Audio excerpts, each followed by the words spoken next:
से हुआ। तीसरा विवाह, जब भगवान ने आकर के मणि दी सत्राजित को, तो सत्राजित को बड़ी ग्लानि हुई, मैंने बेकार में कलंक लगा दिया। तो कहा मैं भी प्रायश्चित करूंगा। तुम कैसे करोगे? बोले मेरी भी एक पुत्री है सत्यभामा। तो सत्यभामा को भगवान को ब्याह दिया और कन्यादान रूप में वो मणि वापस कर दी। भगवान बोले तुम्हारा प्रायश्चित अभी पूरा नहीं हुआ है,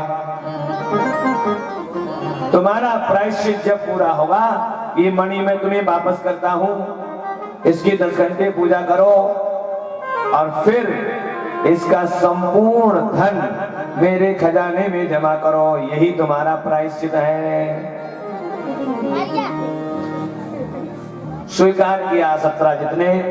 भगवान के 3 विवाह हुए, रुक्मिणी और जामवती और तीसरा सत्यभामा से।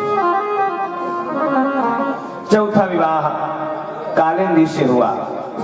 भगवान अर्जुन के साथ में जा रहे थे, अर्जुन को प्यास लगी, सरोवर देखा तो जल पीने के लिए उतर आए। तो अर्जुन ने वहां एक सुंदर स्त्री को देखा बैठा हुआ। अर्जुन ने पूछा अरे देवी आप कौन हैं? तो वो कहती है अहम देवस सवितुर दुहिताम पतिम इच्छति विष्णुम वरेण्यम वरदम तपः परममास्थितः। मैं सूर्य की पुत्री हूं, यमराज की बहन हूं और मेरा नाम कालिंदी है, मैं कालिंदी हूं। तो कहा अरे देवी तुम यहाँ क्यों बैठी हो? इस निर्जन वन में अकेले बैठी हो, नितांत वन में क्यों? तो वो कहती है मैं इसलिए बैठी हूं कि मैं पति की खोज कर रही हूं, ऐसे दिखाई ना दे रहा है। मैं पति ढूंढ रही हूं। अर्जुन ने कहा पति ढूंढ रही हूं? 24 मिनट। तुम्हारे भाई ने पति नहीं ढूंढा? बोले बहुत ढूंढे लेकिन मुझको कोई अच्छा नहीं लगा। तुम्हारे पिता ने पति नहीं ढूंढा? बोले मुझको अच्छा ही नहीं लगा, इसलिए मैं स्वयं खोजने आ गई। अच्छा आजकल के लोग भी पति अपने आप स्वयं चुनना चाहते हैं, अपने आप स्वयं ढूंढना चाहते हैं। हाँ, और पति लोग पत्नी ढूंढना चाहते हैं। हाँ? अच्छी बात है, ढूंढना चाहिए। हाँ? लेकिन फेसबुक, इंस्टाग्राम, व्हाट्सएप पे नहीं ढूंढना चाहिए। हाँ, तपस्या करनी चाहिए, तप करना चाहिए, साधन करना चाहिए। कालिंदी ने भगवान को पाने के लिए तपस्या की, तप किया। मंत्रों में ताकत होती है। सुंदर पत्नी प्राप्त करने के लिए पत्नी मनोरमाम देहि मनोवृत्तानुसारिणी तारिणी दुर्ग संसार सागरस्य कुलोद्भवा। इस मंत्र का जाप करने से सुंदर पत्नी प्राप्त होती है, जो आपके मन को आह्लादित करने वाली हो, आपके मन को पढ़ने वाली हो।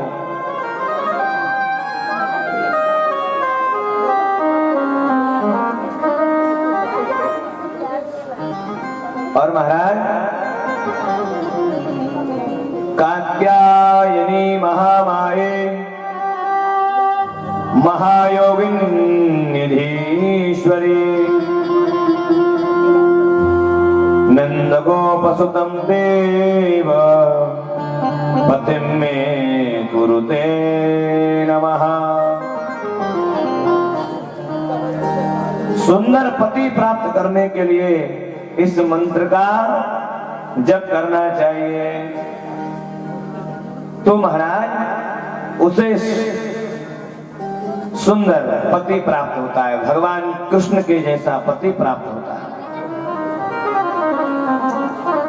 जैसे ही महाराज जमुना ने कहा कि मैं विष्णु को वर्ण करना चाहती हूँ, अर्जुन ने कहा वो हमारे रथ में है, आपकी साधना पूर्ण हो गई।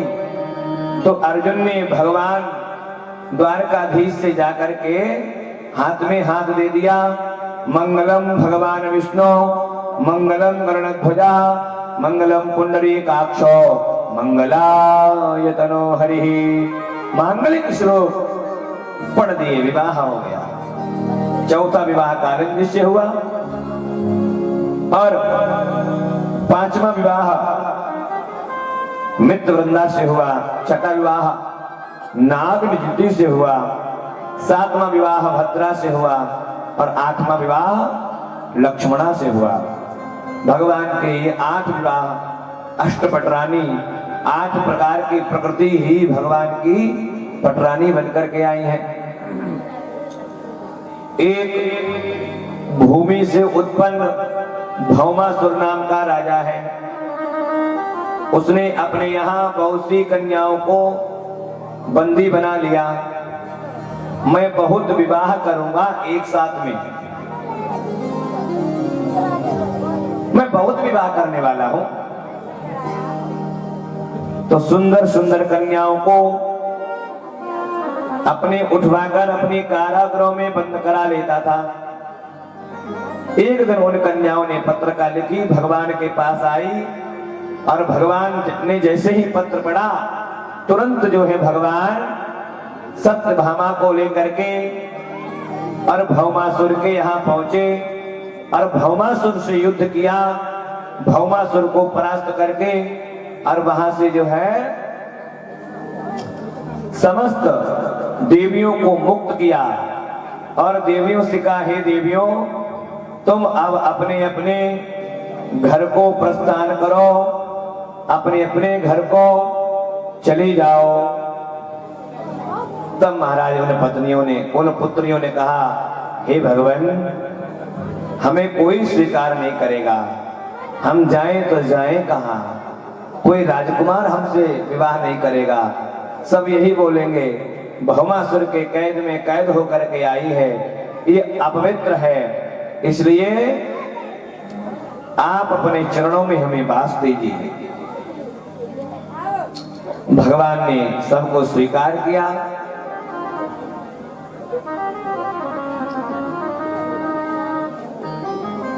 और भगवान सबको जो है द्वारिका ले आए। 16,100 ही कन्याएं हैं और भगवान द्वारिका जब लेकर करेगा तो कहा, सोमवार मंगल बुध नीचे वाली को दे दिया और बृहस्पति शुक्र शनिचर ऊपर वाली को दे दिया। और जैसे ही आज जो है मंगलवार था, अब बेचारा आदमी भूल गया कि आज कौन सा दिन है। खुटुम खुटुम खुटुम खुटुम ऊपर चलने लगा और ये पत्नी अंदर से दौड़ी, आज तो मेरा दिन है, ऊपर जा रहा हूं। ऊपर वाली ने सोचा मेरा एक दिन बढ़ गया। ऊपर वाली ऊपर खींचे, नीचे वाली नीचे खींचे, ऊपर वाली ऊपर, नीचे वाली नीचे। बेचारा सीढ़ियों में ऊपर नीचे ऊपर नीचे ऊपर नीचे रोलर बन गया। सब बेचारा, सब हाथ पैर सब बेचारे के मुंह सब छिल गया। चोर बोला, देखो जैसा सारी सजाएं मुझे मंजूर है, बस ये वाली सजा मुझको मत देना। लोग एक से परेशान हैं, आप 2-4 की बात कर रहे हैं। ईश्वर तो सामर्थ्यवान है, वो तो कुछ भी कर सकता है। राजर्षि परीक्षित को आचार्य सुखदेव ने कहा, राजन पुण्य करते हुए भी सब कुछ करता है, और कुछ करते हुए भी वो कुछ भी नहीं करता। वो ऐसा है। का राजन, मैं उन विवाहों का वर्णन सुनाता हूं। भगवान का दूसरा विवाह जाम्बवती के साथ में हुआ। ये जाम्बवती एक भालू की पुत्री है। परीक्षित जी कहते हैं भालू की पुत्री से भगवान का विवाह क्यों हुआ? क्या जरूरत थी भगवान को भालू की पुत्री ब्याहने की? तो कहा राजन, एक बार द्वारिका में भगवान की सभा लगी है, बड़े बड़े राजा वहां बैठे हैं। एक राजा आए जिनका नाम शस्त्राजित है। शस्त्राजित राजा आए और वो इतने धनाढ्य हैं, इतना धन है उनके पास, जब वो चलते हैं तो ऐसा लगता है जैसे कोई सूर्य आ रहा हो। उनके पास एक बहुत बढ़िया मणि है, वो गले में पहन के चलते हैं, चमचमाती है सूरज की तरह, और वो मणि रोज 2 कुंटल सोना देती है। अब बोलो, जिसके पास 2 कुंटल सोना हो रोज, वो का धरती पर रहेगा? मैं तो उड़ूंगा। 2 कुंटल सोना रोज, अरे चलो 100 ग्राम मिल जाए हमें तुम्हें तो क्या करोगे? हवा हो जाएगा। मैं किसी काम हूं क्या? और शस्त्राजित को 2 कुंटल मिल रहा है, रोज मिल रहा है। 8 भार सोना, भागवत जी में वर्णन दिया, 8 भार सोना नित्य प्रति वो मणि दिया करती थी। लेकिन उसके लिए सुबह से लेकर के शाम के 10 घंटे तक पूजन करना पड़ता था, तब जाकर के वो सोना देती थी। एक दिन शस्त्राजित राजा मणि को पहनकर भगवान के सभा में आए। तो भगवान की तो देखो आदत है मजाक करने की, विनोद करने की, हंसने और हंसाने की। तो भगवान ने पूछा, शस्त्राजित तुम्हारे घर में कुल कितने आदमी हो? मंत्रों में ताकत। बोले मैं हूँ, मेरा भाई है, सुंदर पत्नी, मेरी पत्नी है, और जो है मेरी पुत्री है। तो भगवान बोले कुल मिलाकर तुम 3.5 व्यक्ति हो। 3.5? बोले हाँ। तो बोले बात बताओ, इतने कम व्यक्ति हो और जो इतना ये सोना जाप करने से 2 कुंटल रोज सोना निकाल रहे हो, इसका क्या करोगे? जो आपके मन को, अरे ये सब सोना जो है हमारे खजाने में जमा करवाओ, जब प्रजा में अकाल पड़ेगा तब ये आपका सोना प्रजा के काम आ जाएगा। और महाराज शस्त्राजित को ये बात बड़ी खराब लगी। शस्त्राजित बोला, हे कृष्ण, प्रजा की यदि इतनी ही चिंता है तो तुम मणि ले लो, भगवान सूर्य को प्रसन्न कर लो और रोज 2 कुंटल सोना लो। मुझसे क्यों लेते? मेरा सोना मैं जो चाहूं तो करूं। भगवान बोले, राजन मैं तो आपसे विनोद कर रहा था, मर्जी आपकी है, देना न देना मैं तो कह रहा हूं। 17 राजा उठकर चले गए, मणि को घर में रख दिया। इनका भाई प्रसेन मणि को पहन करके वन चला गया, बहुत दिनों तक लौटा नहीं। और इस राजा ने झूठी खबर उड़ा दी कि कन्हैया ने हमारे भाई को मार डाला और मणि छीन ली। जैसे ही महाराज जमुना ने धीरे धीरे धीरे धीरे खबर उड़ती उड़ती भगवान के कानों में हमारे आ गई। हाथ में है, आपके साथ भगवान ने कहा, मैं इसके भाई को जानता नहीं हूँ भगवान और इतनी द्वारकाधीश से जाकर के बड़ा कलंक मेरे ऊपर लग गया, इसको तो मिटाना चाहिए। विष्णु मंगलम करुणम भुजा। तो गुरुजी को बुलाया। अब गुरुजी को बुलाकर जन्म पत्री दिखाई। गुरुजी, ये मेरा जन्म पत्र है, आप देखें मुझे ये जो है कलंक क्यों लगा। गुरुजी तो त्रिकालज्ञ थे। गुरुजी ने कहा अरे कृष्ण नाग में जूते से तुमको हुआ। ये कलंक 7वां विवाह भद्रा से हुआ और 8वां भादों की चौथ का चंद्रमा देखने से लगा है। ये 8 विवाह अष्टपटरानी भादों की चौथ का चंद्रमा नहीं देखना चाहिए, वर्जित है। पटरानी बनकर के आई है। हाँ, भादों की चौथ का चंद्रमा देखने पर झूठा कलंक लगता है। उसने अपने यहाँ बहुत सी कन्याओं को गणेश जी का श्राप है चंद्रमा को। मैं बहुत विवाह करूंगा कि एक साथ में। गणेश जी का श्राप चंद्रमा को है। गणेश जी पहाड़ पर गिर गए तो चंद्रमा हंसने लगा। तो सुंदर बहुत सुंदर लंबी कन्याओं कथा को है।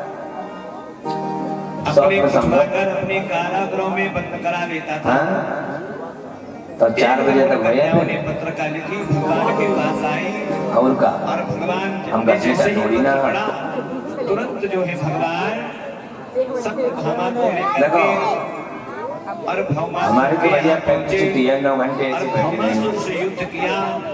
भौमासुर हाँ। को परास्त करके अब तुम सोचो वहाँ से अपनी जो है हमको क्या। समस्त देवियों को मुक्त किया। बोलो गोविंद और देवियों से कहा, हे भगवान देवियों, की। तुम अब इसी का नाम तो साधना है। घर को अभी तो हम गुरु हैं, प्रस्थान नहीं तो सब अपने गुरु हो अपने जाए। घर को चले बोलो। जाओ। तब महाराज भैया। पुत्रियों ने उन पुत्रियों ने कहा, एक हे बार भगवान, श्री हमें गणेश कोई जी स्वीकार नहीं करेगा। पहाड़ों हम पर जाएं तो थोड़ा जाएं कहाँ? कोई राजकुमार उन्हें कहीं जाना हमें था, नहीं करेगा तो जल्दी सब यही चले। बोलेंगे, भौमासुर के अब कैद आपको में पता है कैद गणेश जी होकर का के नाम आई है लंबोदर। ये अपवित्र है। लंबोदरम इसलिए परम सुंदरम एकदंतम आप अपने चरणों में हमें वास दीजिए। रक्तांबरम त्रिनयनम परमं पवित्रम। भगवान ने सबको स्वीकार किया। गणेश जी कैसे हैं? लंबोदर, ज्यादा उदर वाले, भारी है भारी। और भगवान सबको जो है द्वारिका पेट बड़ा भारी है 16,000 और पैर जो है उनके बड़े छोटे छोटे हैं। भारी आदमी और के भगवान पैर द्वारिका कमजोर होते हैं। जब लेकर के आते हैं जो भारी होता है ऊपर से है? उसके पैर कमजोर होते हैं। यथा संभव प्रारंभ में उसको पता नहीं होता, लेकिन जैसे वो बड़ा होता रहता है तो महाराज को बिल्कुल मटका बन जाता है। फिर बेचारे पर चला फिरा घूमा नहीं कन्याओं जाता। ने एक बहुत सुंदर झाप गाया। एक बार की बात आइए 2013 की बात है। 2013 श्याम सुंदर हमारे गुरु जी का प्रयागराज में जो कुंभ हुआ था उसमें खालसा लगा था। तो वहाँ रमन रेड्डी वाले भी महाराज जी श्री किसी ने देख लिया उसको गिरते हुए तो शरणानंद जी महाराज का भी खालसा लगा था। हमारे गुरु जी की कथा चल रही थी शरणानंद जी की यहाँ, तो उसमें बाबा रामदेव आए। अब बाबा रामदेव को तो अभी गणेश जी ने चारों ओर देखा, योग गुरु कोई कहा नहीं जाता है। है।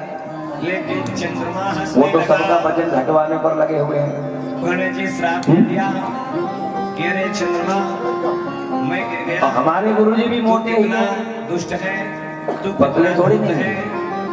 मैं गिर गया तो बाबा रामदेव ने कहा जा, आज की रमन दिन रेड्डी वाले तुझे महाराज जी देखेगा, से कि स्वामी जी कलंक लग जाएगा। मलुपीठ वाले स्वामी जी का पेट बहुत बढ़ रहा है, इनको थोड़ा मैं योग बताऊंगा, चंद्रमा श्राप। इनका पेट थोड़ा कम हो जाएगा। तो गुरुदेव रमन रेड्डी कहते वाले हैं, महाराज जी हे बोले कृष्ण, अरे बाबा जी भादव आश्रम का गेट चंद्रमा तुमने देखा, और महात्मा का पेट इसलिए जो है बड़ा ही अच्छा वो लगता है, कलंक लग गया। हैं? पुलिया का कलंक गेट को बना लो, मिटाओ। क्या मालूम होगा क्योंकि ये आश्रम काजल से यदि कोई बोलो, बोलो। काली चीज है तो वो कलंक और है। ऐसे गन्ने की तरह सूखे, ऐसे कलंक गन्ने की धोया तरह नहीं जा है। सकता, कलंक कोई कहेगा मिटाया नहीं जा मठा जी, सकता, कहीं नहीं कलंक कहेगा। आप हटा नहीं सकते। जब हाँ। तक दूध का दूध और पानी का पानी आश्रम का नहीं गेट करोगे, बड़ा होना चाहिए। कलंक लगा ही रहेगा। सब आम है, बड़े बड़े ट्रक आम है। हाँ, हाँ, इसलिए तभी प्रयास ना भंडारा करो पंगा चलेगी। कि चादर तुम्हारी कलंकित न हो। इस शरीर बड़े बड़े सेठों की गाड़ियां आवे, इससे तब ना कलंकित मत होने जो भंडारा अन्य क्षेत्र चलेगा। और ऐसे क्या? लक्ष्य रखो, इस आश्रम में आओ, ऐसे देखो। भगवान के यहाँ जाकर गवाही देनी है। अच्छा झूठा लोग बोलते हैं आश्रम का गेट हमेशा बड़ा ही होना चाहिए। वो तो व्यक्ति स्वयं जानता है और जो स्थानधारी कि मैं है, कितने प्रतिशत जो महात्मा है, अच्छा उसका पेट भी अच्छा खासा होना चाहिए। व्यक्ति का हाँ, जमीन इसलिए मैं तो स्वयं बड़ा जानता रहा हूँ है। दीदी। मैं गलत हूँ क्या? अच्छा बोलो राधे इस समाज को राधे। महाराज बोलता है, समाज को। तो गणेश जी महाराज जो है लंबोदर है, पहाड़ पर जोर भैया। से थोड़ा चले तो बेचारे लुढ़क गए। भगवान ने कहा मैं कलंक को दूर करूंगा। जैसे ही वो गिरे, भगवान अब गिरने वाला व्यक्ति क्या देखता है? चलने वाला व्यक्ति सिर्फ यही देखता है कि मुझे किसी ने देखा तो नहीं, चोट बाद में देखता है। आगे देखा तो शेर के पैरों चोट तो बाद में देखेगा। चलते गए आगे अगर किसी ने देख लिया उसको गिरते हुए तो ऐसे झाड़ झूर के शेर के आगे देखे तो भालू के पैरों के और साथ किसी ने नहीं देखा भगवान चलते चले घंटों गए। बहुत भालू लगे। के पैर एक घंटों गुफा पड़ा में है। चले गए, भगवान भी चले गए। गणेश जी ने चारों ओर देखा, कोई नहीं है, पुत्री लेकिन चंद्रमा हंसने लगा। खेल रही थी मणि से। तो गणेश जी ने श्राप दे तो दिया, भगवान ने उस ये मणि नहीं को चंद्रमा, ले लिया। मैं गिर गया, तू कितना दुष्ट है, तू कितना धूर्त है, मैं गिर गया तो तू हंस जैसे रहा कन्या है। को जा, होता हुआ देख, आज के दिन तुझे जो भी देखेगा दौड़ उसे कर झूठा कलंक लग जाएगा। श्रापित कर दिया और चंद्रमा, भगवान के ऊपर श्रापित। झपटने लगे, चंद्रमा श्रापित हो गया। प्रहार कर दिया, भगवान से युद्ध चालू गुरुदेव हो गया। कहते हैं, हे कृष्ण, ये भालू कहता है भादों का चंद्रमा तुमने देखा, भगवान कहते हैं मणि इसलिए जो मणि है राजा सतराजित तुमको के कलंक लग गया।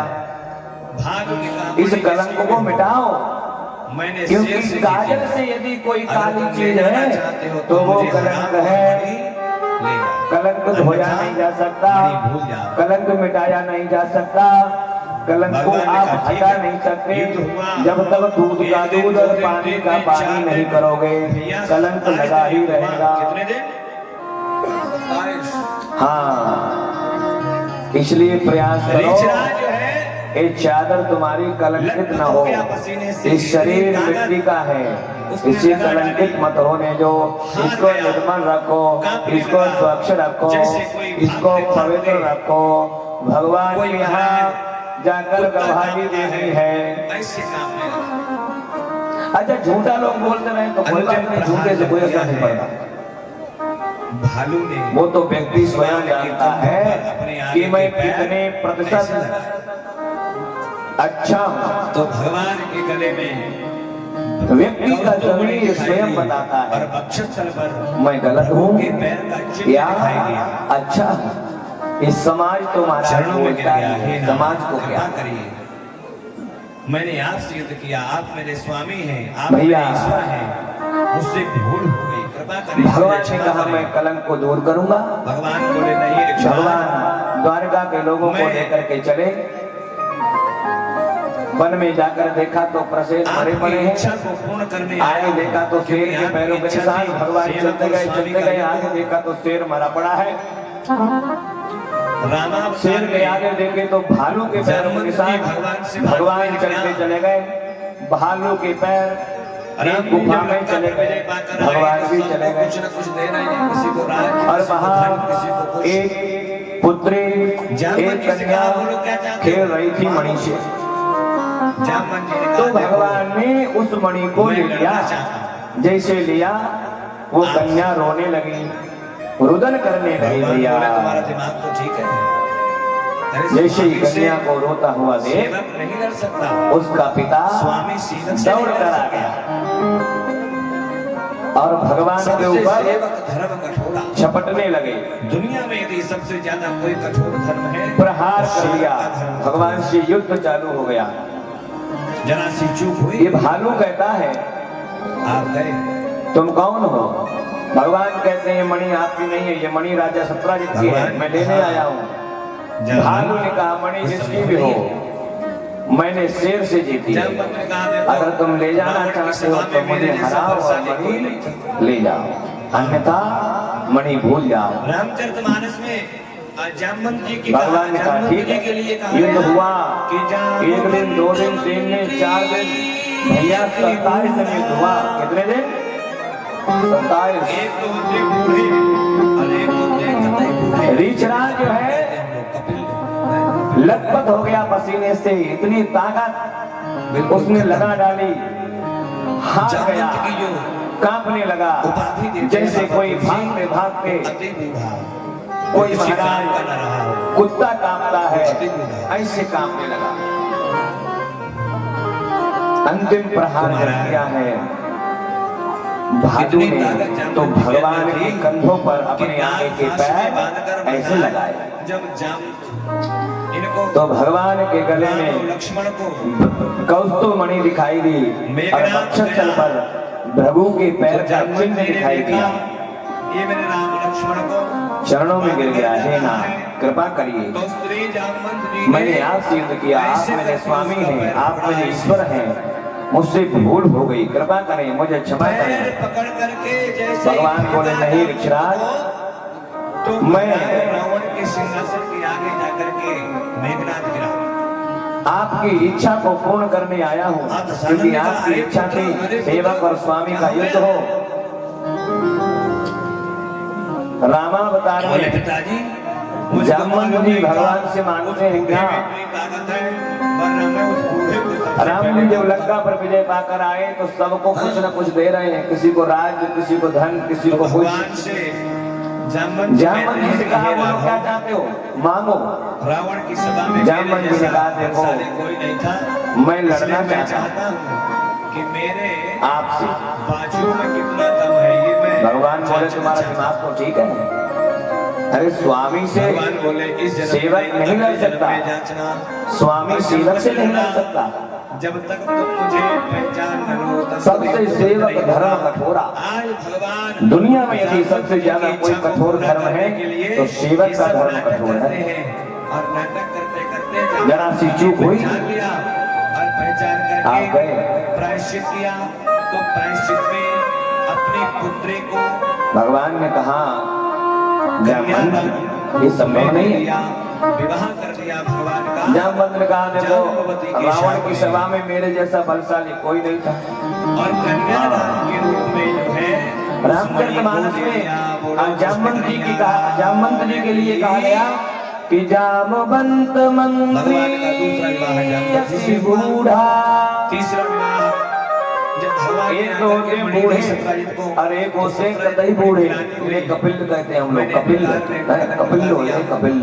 तो कहा मैं भी प्रायश्चित करूंगा, तुम बिल्कुल कैसे करोगे? खत्म। बोले मेरे भी एक पुत्री है। जामवंत की जो तो सत्य उपाधि देते हैं बाबा तुलसी, वो अति बूढ़ा, जो किसी काम का न रहा हो, वापस कर दी, वो अति बूढ़ा। तुम्हारा प्रायश्चित अभी पूरा नहीं हुआ है। तो महाराज तुम्हारा प्रायश्चित जब पूरा होगा, इतनी ताकत ये जामवंत मणि जी मैं के तुम्हें अंदर वापस थी करता हूँ। कि नाग फांस में बांधकर महाराज जब जाम और फिर इनको इसका संपूर्ण राम और लक्ष्मण को मेरे खजाने में जमा करो, यही तुम्हारा मेघनाथ प्रायश्चित गया, है। तो जामवंत जी ने देखा ये मेरे राम और लक्ष्मण को बांधकर जा रहा है, तो स्त्री जामवंत जी ने ऐसे करके उसका पैर पकड़ा, ऐसे पैर पकड़ करके जैसे ही फेंका जामवंत को, तो महाराज रावण के सिंहासन के आगे जाकर के मेघनाथ गिरा। सरोवर देखा तो जल पीने और के लिए दशानंद ने कहा अरे पुत्र क्या हो गया? तो अर्जुन ने वहाँ एक सुंदर बोले स्त्री को पिताजी देखा बैठा हुआ। मुझको मालूम नहीं था उस बूढ़े में इतनी अर्जुन ने ताकत पूछा, है, अरे वरना देवी, मैं उस बूढ़े को आप सबसे कौन पहले हैं? मानता। तो वो कहती है हाँ, अहम देवस सवितुर। तो भगवान से जामवंत जी कहते हैं कि हे राघव, विष्णु रावण की सभा में मेरे जैसा बलशाली कोई नहीं था, इसलिए मैं चाहता हूँ कि मेरे बाजू में कितना दम है ये मैं सूर्य की जांचना पुत्री चाहता हूँ, हूँ। यमराज की बहन हूँ। भगवान बोले इस जन्म में नहीं, अगले जन्म में जांचना, कालिंदी है। और जब तक लड़ना, मैं कालिंदी हूँ। जब तक तुम मुझे पहचान न लो तो तब कहा, तक युद्ध देवी, बंद नहीं होगा। तुम यहाँ आज क्यों बैठी हो? भगवान जामवंत जी की इच्छा को पूरा करने के लिए ये सब नाटक करते हैं, और नाटक करते करते जामवंत जी ने पहचान लिया, और पहचान करके प्रायश्चित किया। तो प्रायश्चित में अपनी पुत्री को कन्यादान रूप में दे दिया, विवाह कर दिया भगवान का तुम्हारे भाई ने जाम्बवती के साथ में। बोले बहुत ढूंढे लेकिन मुझको कोई और अच्छा कन्यादान के रूप में जो है उस मणि को दे दिया। बोलो कृष्ण कन्हैया पिता ने पति नहीं की। ढूंढा, बोले मुझको अच्छा ही नहीं लगा, भगवान का दूसरा इसलिए विवाह मैं जाम्बवती